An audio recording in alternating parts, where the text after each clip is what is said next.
Merci, Monsieur le Président.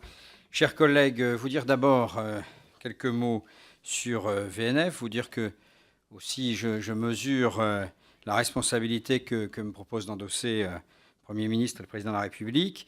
VNF, vous le savez, est l'héritier d'une grande tradition française.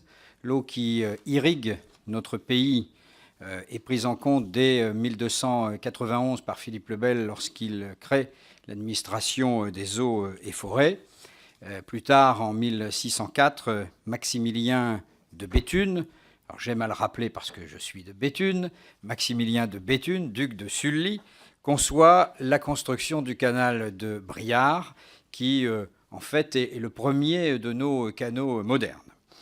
Puis vint Colbert, qui lui avait compris tout l'enjeu de l'accès à la mer par la voie d'eau, notamment en faisant creuser un de nos fleurons, le canal du Midi, qui reliera la Méditerranée à l'océan Atlantique via la Garonne. Jusqu'à l'avènement du chemin de fer, la voie d'eau va permettre le développement de nos villes et nos villages.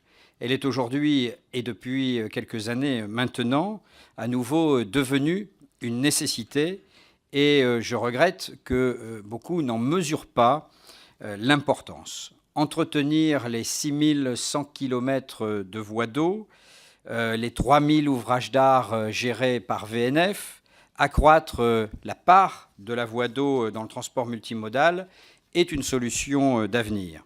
Avenir de notre économie, de nos ports qui donnent l'accès à la mer, qui, comme vous le savez, est un enjeu majeur du XXIe siècle, d'autant que notre pays est la deuxième puissance maritime du monde. En matière de développement durable, il est bon de rappeler qu'avec 1 litre de carburant, 1 tonne de marchandises se transporte sur 20 km par la route, 80 km par le rail et 104 par la voie d'eau. Un seul convoi fluvial de 4400 tonnes transporte autant de marchandises que 220 camions ou encore 4 trains entiers. C'est aussi un autre enjeu, c'est l'enjeu des derniers kilomètres. Alors on a un exemple ici à Paris, puisque les magasins Franprix du groupe Casino, les 80 magasins Franprix de Paris, sont désormais alimentés par la voie fluviale et permettent ainsi d'économiser 450 000 kilomètres routiers. C'est aussi, vous le savez, un enjeu de développement touristique. Il y a donc nécessité de donner à VNF les moyens non seulement d'entretenir, mais aussi de développer la voie d'eau. Cela a été rappelé par l'ancien gouvernement avec la publication du livre blanc sur la relance pour la voie d'eau. Le président de la République a annoncé le 16 mai 2013 un grand plan d'investissement sur 10 ans dont l'une des 4 priorités serait les grandes infrastructures de transport. On pense évidemment au canal Seine-Nord, et s'il y a des questions, j'y reviendrai. Les financements sont, en ces temps de disette budgétaire, particulièrement préoccupants. Je pense bien évidemment à l'écotaxe. Je souscris pleinement aux propositions de notre Assemblée concernant l'écotaxe et à celles, alors je les ai pas encore, j'en ai pas encore pris connaissance, mais a priori conformes ou quasi conformes de nos collègues sénateurs. Je pense aussi à l'Agence de financement des infrastructures de transport de France ou au contrat de plan État-région. Les recettes d'investissement de VNF sont bien en dessous de ce qu'il faudrait aujourd'hui pour un maintien en bon état des infrastructures existantes. Il manque 60 millions d'euros par an, évidemment, pour entretenir correctement nos voies d'eau. En 2013, le transport fluvial de marchandises affiche une hausse de 1%, grâce notamment à la progression des filières charbon et métallurgie, et à la bonne performance des bassins de la Moselle et du Rhin. Ces bons résultats du secteur fluvial, dans un contexte économique difficile, démontrent la pertinence de ce mode de transport et la pertinence de ce mode en faveur du report modal. En progressant de 7,83 à 7,91 milliards de tonnes au kilomètre entre 2012 et 2013, cette croissance, même modérée, démontre la dynamique de ce secteur dans un contexte de contraction globale des échanges. Sur une période plus longue, on a là des comparaisons, celles qui s'étendent de 2002 à 2012. Le fluvial a progressé de 11,5%, la route a diminué de moins 12,6%, et le ferroviaire a diminué de façon plus importante de moins 35,8%.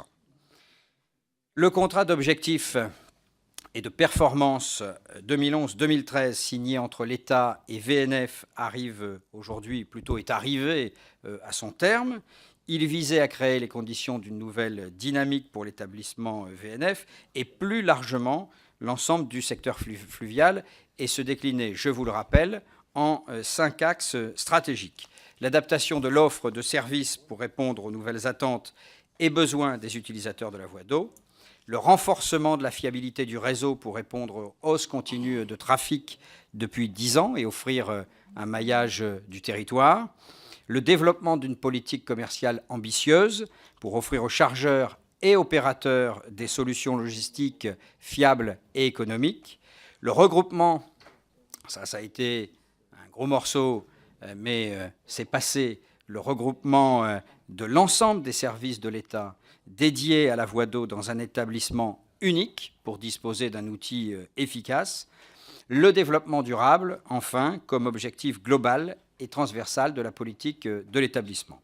Le bilan est satisfaisant, dans un contexte, je viens de le dire, où les contraintes budgétaires sur l'établissement ont été extrêmement fortes, et nous sommes aujourd'hui à un taux de réalisation de 70% de ces objectifs.